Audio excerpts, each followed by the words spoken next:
why you shouldn't be stationed overseas if you want to do college while in the military. What is up, guys? You're tuning in to Nikki MGTV for another military video for all your military video needs. As always, you can hit me up on Instagram, Snapchat, or down in the comments below if you have questions. But as always, let's roll right into the topic, and that is why you should not be doing overseas tours if you want to go to college. I want to say, first off, as somebody that's gotten their degree, and I've done pretty much mostly online schooling. I've done some in-class work as well, pretty much through my first year or two while I was doing college.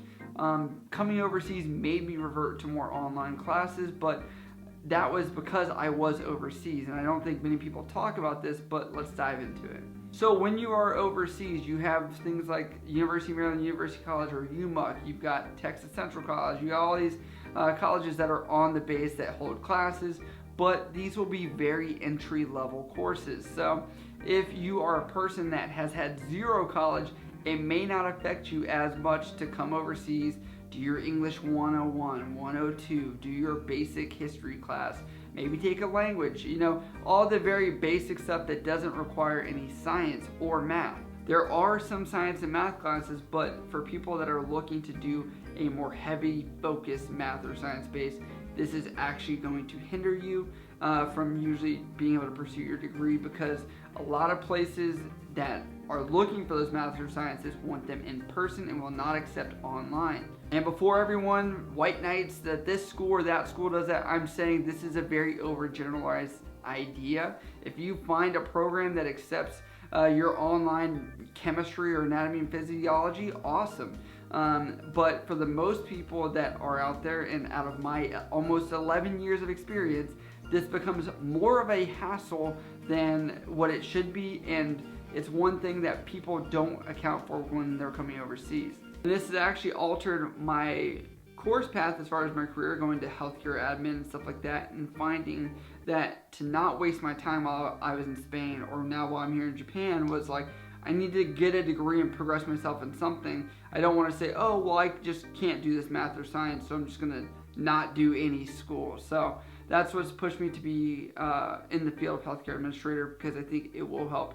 Even if I decide to go to physician assistant school, it may help as well. The other thing that people deal with is accreditation issues. If you do something online, you have to make sure it's regionally accredited. I know a lot of people bash me because I was talking about University of Phoenix. It is your educational goal. It's not mine. If you want to do University of Phoenix, or you want to do whatever course or school that you want to go to, awesome, go for it. Just realize what prospects you have by going to a specific school. Obviously, not everyone can go to Yale and Harvard, but understand that that is something you have to accept, and realize your military service may have an effect on that. A lot of people that are coming overseas are going to be on something what is known as an FDNF tour, Forward Deployed Naval Force tour, so you will deploy a little bit more or be more active as far as operations, deployments, underway time, whatever you want to call that. You could be away from the base more.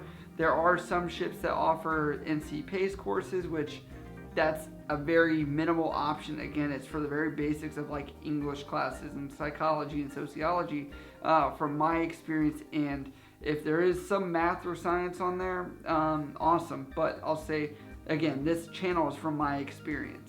And I say that you should do all your schooling while you're in the States because there are a lot more options. For example, when I was in San Diego, I was able to go to night school stuff. I was able to go in the morning. I was able to go in the midday. I was able to go weekends. Like so many school options, it was insane. So if I could give any advice, if you're trying to go to college while you're in the military, pick a major military hub area where there's a lot of population. San Diego, Virginia, Florida area, places where it's more condensed. It may not be the best experience as far as military goes, but you have to pick your poison on where you want to end up. And to give some criticism is for how we do things overseas, I think we do a good job with the resources we have, and it would be amazing if we could offer these science classes. It's just the issue is there's not enough sailors interested in those classes or demand for them to have those resources allotted. Also, that is based on the population. There's not that many students, so it's kind of like a give and take. And I understand that you can only appeal to so much, so that's why there are these lower level classes, and those resources may be a little limited, but you have to make do, become a little creative, inventive, and start researching. And if you do go overseas, it's not the end of the world. Ask yourself what you can do to prepare for when you go back to the stateside. Knock out the classes you can. Start calling the school that you want to go to and say, hey, I'm overseas, I can't take this math or science.